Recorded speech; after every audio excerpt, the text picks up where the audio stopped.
The stranger's request. The afternoon sun filtered through the oak trees lining Riverside Park, casting dappled shadows across the worn wooden bench where Daniel Hayes sat with his daughter. He watched Emma chase pigeons near the fountain, her second-hand sneakers flapping against the pavement, her laughter bright enough to make him forget the stack of overdue bills waiting at home. At 32, Daniel had become fluent in the language of making do. His carpenter's hands bore the evidence of long hours spent transforming raw lumber into furniture that other people filled with their lives. Sawdust perpetually clung to his jeans no matter how many times he brushed them off. His truck needed new brakes. His apartment needed everything. But Emma had clean clothes and hot meals, and sometimes that had to be enough. The woman appeared like a disruption in the natural order of things. She moved with the kind of grace that came from expensive ballet lessons and finishing schools. Her navy dress probably worth more than Daniel's monthly rent. Her heels clicked against the pathway with metronomic precision, but her eyes darted left and right with barely concealed panic. Daniel noticed her hands first. They trembled despite the designer handbag clutched between her fingers, knuckles white with tension. She wore a watch that caught the light like captured starfire. Yet everything about her body language screamed desperation. When she stopped directly in front of his bench, Daniel looked up from the sketchbook where he'd been drawing furniture designs. Emma paused mid-chase to stare at the stranger with open curiosity. The woman's voice came out breathless and raw. "I know this sounds insane, but I need your help. There's a man following me, and I need him to think I'm here with someone. Would you be willing to pretend we're together? Just for a few minutes?" Daniel's practical mind immediately compiled a list of reasons to refuse.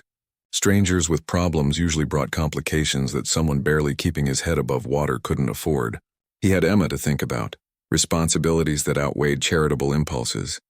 But then he looked at the woman's eyes again and saw something that bypassed every rational objection. Pure undiluted fear, the kind he'd seen in his own mirror during the worst days after his wife left, when he'd wondered how he'd manage alone. Behind the woman, a man in an expensive suit prowled closer. His smile was all sharp edges and calculated charm, the kind Daniel had learned to distrust during his years working construction sites where managers smiled before delivering bad news. The suited man's jaw carried tension that spoke of clenched teeth and suppressed rage. Daniel recognized that look. He'd seen it before on people who believed the world owed them something and grew furious when reality disagreed. Daniel stood slowly, setting aside his sketchbook. The woman's eyes widened with hope and relief so profound it was almost painful to witness. He moved closer, giving her every chance to change her mind, then gently took her hand. Her fingers were ice cold despite the warm September afternoon. Without overthinking it, without calculating consequences or weighing risks, Daniel leaned in and kissed her. It was brief, barely 3 seconds, but it felt like stepping off solid ground into empty air. When they separated, the woman's expression cycled through shock, gratitude, and something that looked like she might cry. The suited man had frozen mid-step, his face darkening with fury. Daniel heard him mutter something sharp and hostile before turning abruptly and stalking away, phone already pressed to his ear. The woman exhaled like she'd been drowning and finally broke the surface. Her legs seemed to lose their strength and she gripped the back of Daniel's bench for support. "Thank you." The words came out loaded with more meaning than 2 syllables should carry. "I'm so sorry for involving you in this. I didn't know what else to do. He's been following me everywhere, and I just needed him to see that I'd moved on." Daniel nodded, still processing what had just happened. Emma, bless her resilient 8-year-old heart, walked over and offered the woman her juice box. "You look like you need this more than me," she said with the solemn wisdom only children possessed. The woman laughed, a sound caught between relief and near hysteria, and accepted the juice box like it was fine wine. Then she sat down on the bench uninvited, smoothing her expensive dress against the weathered wood. Her name was Catherine. She didn't offer a last name, and Daniel didn't ask. She bought Emma an ice cream cone from the park vendor, the largest one available, then sat across from them nursing bottled water with hands that gradually stopped shaking. She asked Emma about school, about her favorite subjects, about the small wooden rabbit Daniel had carved that dangled from her backpack zipper. "My dad made that," Emma announced proudly, and Daniel felt the familiar warmth that came from his daughter's unwavering faith in him. Catherine's eyes shifted to Daniel with new interest. "You're a woodworker?" He shrugged. Small scale mostly. Custom furniture when I can get commissions. Toys and decorative pieces to fill the gaps. She nodded slowly, studying him like he was a puzzle she couldn't quite solve. What made you help me? She asked quietly. Most people would have walked away. Daniel thought about that while Emma finished her ice cream. Because someone who needed help asked for it. That seemed like enough reason. Something shifted in Catherine's expression, a softening around her eyes that suggested she wasn't used to simple answers. Before she left, she pressed a business card into his hand. Her fingers lingered against his palm for just a moment. If you ever need anything, please call me. I owe you more than I can possibly repay. Daniel didn't look at the card until they were home. When he did, standing in his cramped kitchen while Emma washed her hands, the air left his lungs in a rush. Catherine Ashford, Chief Executive Officer, Ashford Global Enterprises. He pulled out his ancient laptop and searched the name, while Emma settled in front of the television with her homework. Catherine Ashford appeared in dozens of articles. Forbes Business Weekly, the Financial Times. Ashford Global owned commercial properties across 6 states. Their annual revenue exceeded the GDP of small nations. Catherine herself had been profiled as one of the country's most successful entrepreneurs under 40. Having built her grandfather's modest real estate company into a multinational corporation, Daniel had kissed a billionaire in a public park because she'd asked nicely and looked scared. He laughed until his sides hurt, then tucked the card into his wallet and tried to convince himself it was just a strange afternoon that would fade into memory. But forgetting Catherine Ashford proved impossible. She appeared at his workshop 3 days later. Daniel was elbow-deep in staining a bookshelf when he heard unfamiliar footsteps on the concrete floor. He looked up and there she was, utterly out of place among the sawdust and power tools, wearing a cream blazer that probably cost more than his truck, and looking around his cramped workspace with undisguised fascination. Her expression held genuine curiosity rather than the condescension he might have expected. I should have called first, she said, not quite apologizing, but I wanted to thank you properly, and I wanted to ask you something that's going to sound completely crazy. Daniel set down his staining rag and waited. Over the years, he'd learned that silence was often the best response when people were working up courage to speak. Catherine took a breath that seemed to steady her. The man from the park, his name is Graham Winters. We were engaged for 2 years. When I ended it 6 months ago, he didn't take it well. He's been trying to sabotage my business relationships, spreading rumors to my board of directors, making my professional life miserable. After he saw us together, he's been furious but also backed off slightly. I think seeing me with someone else, someone real, shook him. She paced his small workshop, heels clicking against the stained concrete. Here's where it gets crazy. I need to maintain the illusion that I'm in a relationship for the next 3 months, just long enough to close a major acquisition and secure my position with the board. Graham has allies who want me out, and if he thinks I'm emotionally vulnerable or distracted, they'll strike. She turned to face Daniel directly. I want to hire you to be my pretend boyfriend. Appear at some events, let people see us together, sell the story that we're dating. In exchange, I'll pay for Emma's college education. Full ride to any school she wants, all expenses covered. The offer hung in the air between them like smoke. Daniel's first instinct was to laugh at the absurdity. His second was to refuse on principle. His third was to think about Emma's future, about the college fund he couldn't contribute to, about opportunities that money could unlock. Why me? He asked quietly. Catherine's expression softened in a way that made her look younger, more vulnerable. Because when I asked a stranger for help, you didn't hesitate. You didn't ask what was in it for you or demand explanations. You just saw someone who needed help and you acted. That kind of decency is rare in my world, Daniel. It's exactly what I need people to see, that I chose someone genuine over someone like Graham. She named a specific figure for college tuition that made Daniel's vision swim. He thought about saying no, about protecting the simple life he'd built from his divorce's wreckage. But he also thought about Emma's worn sneakers, about the stack of bills on his counter, about the kind of future this money could provide. Just appearances, he clarified carefully. Nothing real beyond what people see. Catherine nodded firmly. A business arrangement. Clean, simple, temporary. 3 months and then we're done. Daniel extended his hand across the workbench. 3 months. Deal. She shook it, her grip surprisingly firm and warm. 3 months, she agreed. Then you get your life back.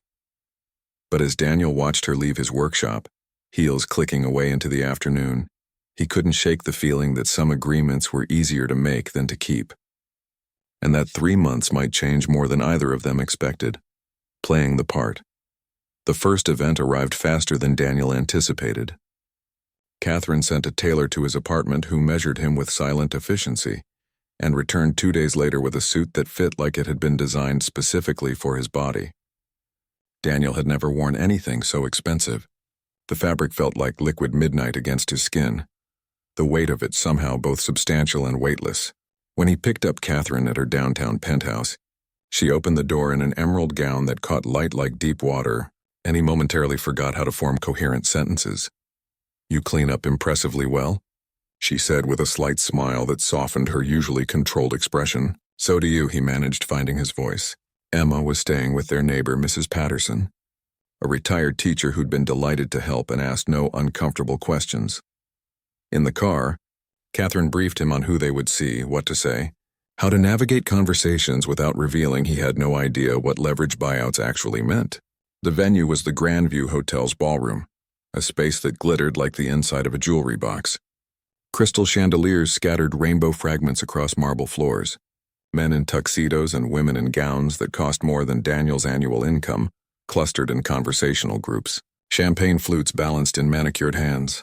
Daniel felt every eye turn when they entered together.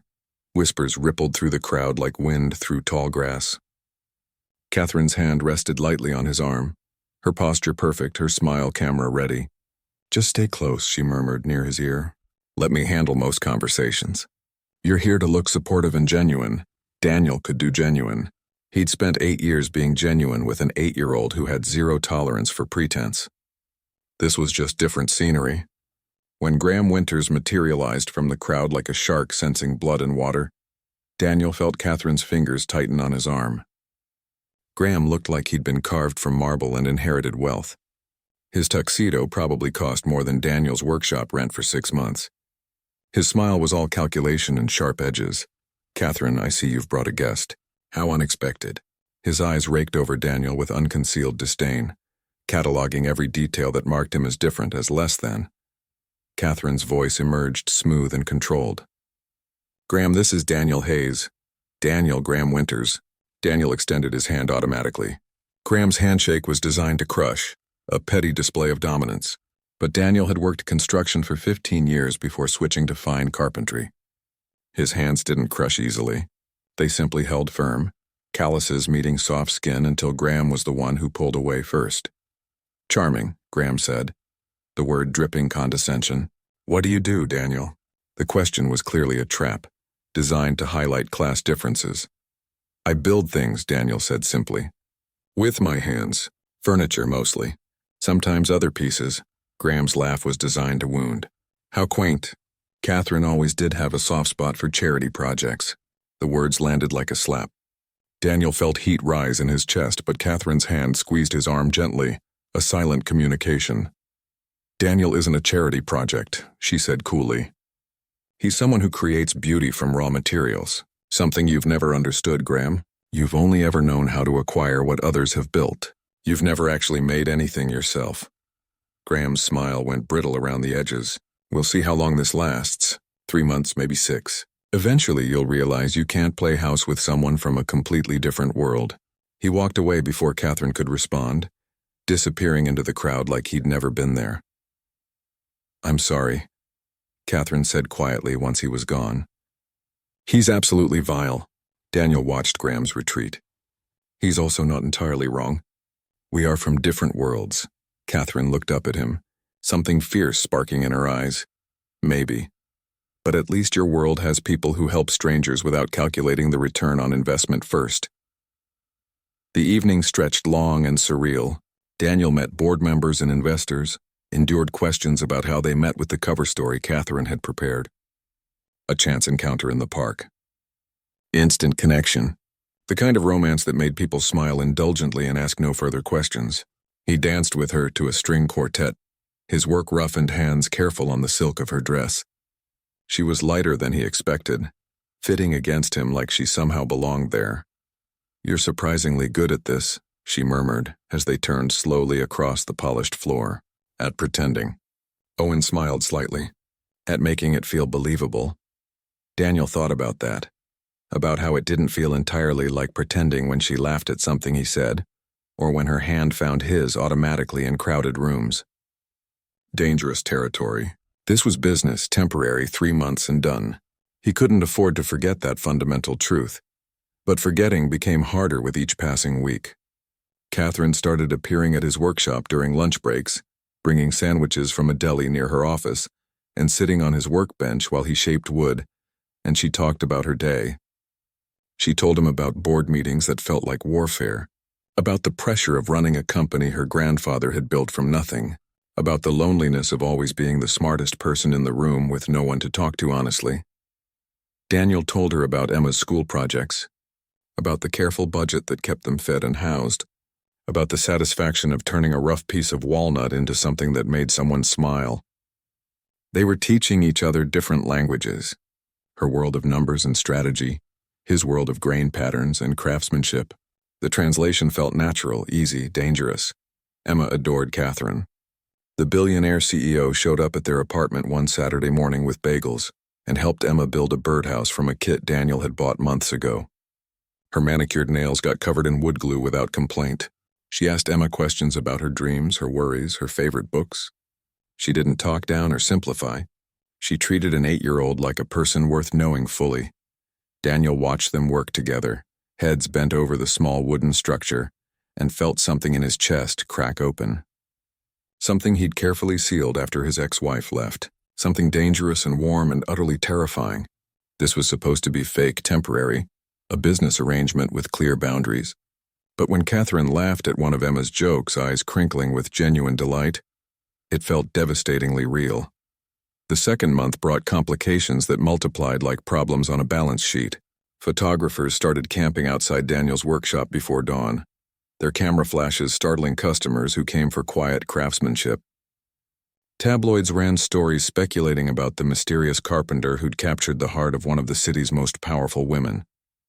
Each article grew more invasive than the last, digging into his past, his divorce, his finances. Daniel's phone rang constantly with interview requests he declined. Reporters asking invasive questions about his intentions with Catherine, about his bank account, about whether he was using Emma to secure his position. One particularly vicious gossip website called him a gold digger who'd spotted an opportunity and pounced. Another suggested Catherine was slumming for publicity, that she'd grow bored of poverty tourism within weeks. A third implied Daniel was weaponizing his daughter's charm for financial gain. The articles made his skin crawl. Daniel tried to ignore the noise, but it crept in like cold through poorly sealed windows, finding every crack in his carefully maintained armor. Emma got teased at school by kids repeating things their parents said at dinner tables. Other parents whispered when he dropped her off in the morning, their eyes judging, calculating, finding him wanting. His workshop commissions dried up temporarily as regular clients worried about being photographed associating with him. His careful, invisible life had been replaced with spotlight glare and constant scrutiny, and he hated every suffocating second of it. The worst part was watching Emma try to understand why people who didn't know them had such strong opinions about their lives. "Why does everyone care who you're dating?" she asked one night during dinner. "You're just my dad." Daniel had no good answer for that. Because people like stories, sweetheart. Even when they don't know if the stories are true. Emma had frowned at her plate, unconvinced, and Daniel felt like he'd failed her somehow by dragging her into this mess. Then Graham escalated in ways Daniel hadn't anticipated. Catherine showed up at his workshop late one Tuesday evening, her perfect composure finally shattered. Tears streaked her makeup, fury and fear warring across her expression in ways he'd never seen before. "He leaked the contract," she said, voice shaking with barely controlled rage. "Someone on his team got access to the agreement we signed. They sent it to the board and 3 major news outlets. By tomorrow morning, everyone will know we're fake, that I hired you, that everything was calculated theater." Daniel felt the floor drop out from under him. "What does that mean for you?" Catherine laughed bitterly, the sound sharp and broken. "It means I'm finished. The board will vote me out. They already think I'm too emotional, too unstable for leadership. This proves I'm manipulative and desperate. Graham wins everything." Daniel watched this powerful woman reduced to raw desperation and felt anger kindle in his chest. Not at her, At the system that punished women for being strategic while celebrating men for identical behavior, at Graham Winters and his petty vengeance, at a world that measured human worth in bank accounts and pedigrees instead of character. "We fight," he said quietly. Catherine stopped pacing to stare at him. What Daniel stood, moving toward her across the sawdust-covered floor. "We fight back. We go public ourselves first. Control the narrative before they can tell them the truth, that it started as an arrangement but became something real somewhere along the way." The words hung between them, heavier than he'd intended. Catherine stared at him like he'd spoken a foreign language. Did it become real? Her voice was barely a whisper. Daniel's heart hammered against his ribs. This was the cliff edge, the point of no return, the moment that would define everything that came after. For me, it did. Somewhere between watching you teach my daughter about compound interest and listening to you laugh at my terrible jokes. This stopped being fake, Catherine. Tears spilled down her cheeks, leaving tracks through her makeup. "Daniel, you don't understand what you're signing up for. Graham will try to destroy you. The media will tear apart every aspect of your life. They'll find every mistake, every failure, every moment you've struggled. And when this ends, because everything ends eventually, you'll be left with nothing but wreckage." Daniel reached out, gently cupping her face with hands that smelled like sawdust and linseed oil. "Maybe. But running from this, pretending it didn't matter, that feels worse. I'd rather fight for something real and lose than protect something safe that leaves me empty inside." Catherine closed her eyes, fresh tears escaping. "I don't want to hurt you or Emma." He smiled softly. "Then don't lie to me. Tell me what you actually want. Not what's strategic or safe or good for business. What do you want?" She opened her eyes, and the vulnerability there nearly broke him. "I want to keep you. Both of you. I want Saturday mornings building birdhouses and workshop lunches, and someone who sees me as Catherine instead of Ashford Global. I want real. I want messy. I want something that isn't calculated for once in my entire carefully constructed life." Daniel kissed her then, not for show or cameras or Graham Winters' benefit. He kissed her because she tasted like coffee and desperation, and the kind of courage it took to choose uncertainty over safety. When they pulled apart, she rested her forehead against his. "The board meeting is tomorrow at 9. If we're doing this, we need to do it right, together. No hiding." Daniel nodded, his decision made. Together, standing ground. The Ashford Global boardroom occupied the 42nd floor and smelled like polished leather and expensive cologne. 17 board members sat around a table that could have doubled as a landing strip. Graham sat near the far end, his expression smug and victorious, like someone who'd already won and was just waiting for everyone else to acknowledge it. Catherine entered with Daniel at her side, both dressed professionally. Her in a power suit, him in the only sport coat he owned that didn't smell like wood stain. The room went silent as they walked in together. Catherine didn't sit down. She stood at the head of the table, commanding the space like someone who'd earned the right to be there. "I assume you've all seen the leaked contract by now. I'm not here to deny it or make excuses for my choices. Yes, I initially hired Daniel Hayes to pose as my boyfriend. It was a calculated move to get Graham Winters to back off after months of harassment that this board chose to ignore." Graham started to interrupt, but the board chairman, an older man named Harrison Cole, held up one hand firmly. "Let her finish speaking, Graham." Catherine continued, her voice steady and clear. "What the contract doesn't show is what happened after we signed it. Somewhere in the process of pretending, the arrangement became genuine. I fell in love with a man who builds toys for children and budgets his groceries carefully, and teaches his daughter that kindness matters more than bank accounts. Daniel showed me what integrity looks like when it isn't performed for cameras or quarterly reports. He reminded me why I took this job in the first place, to build something meaningful, not just profitable." She looked at Daniel, then back at the board members watching them. "So yes, it started as theater, but what we have now is real, and if you want my resignation over that, I'll give it. But I won't apologize for finding something genuine in a world that rewards facades and punishes authenticity." The silence stretched tight across the room. Graham leaned forward, his smile razor-sharp and cruel. "This is exactly why women shouldn't run major corporations. Too emotional. Too easily compromised by personal feelings. You just proved you're willing to manipulate your personal life for business advantage. How can we trust anything you say or do?" Daniel spoke before he could stop himself, before caution could build its careful wall of silence. You want to talk about manipulation? You've spent months stalking your ex-partner, sabotaging her professionally because she had the courage to leave you. You leaked a private contract to embarrass her publicly, and you have the audacity to lecture anyone about integrity or trust.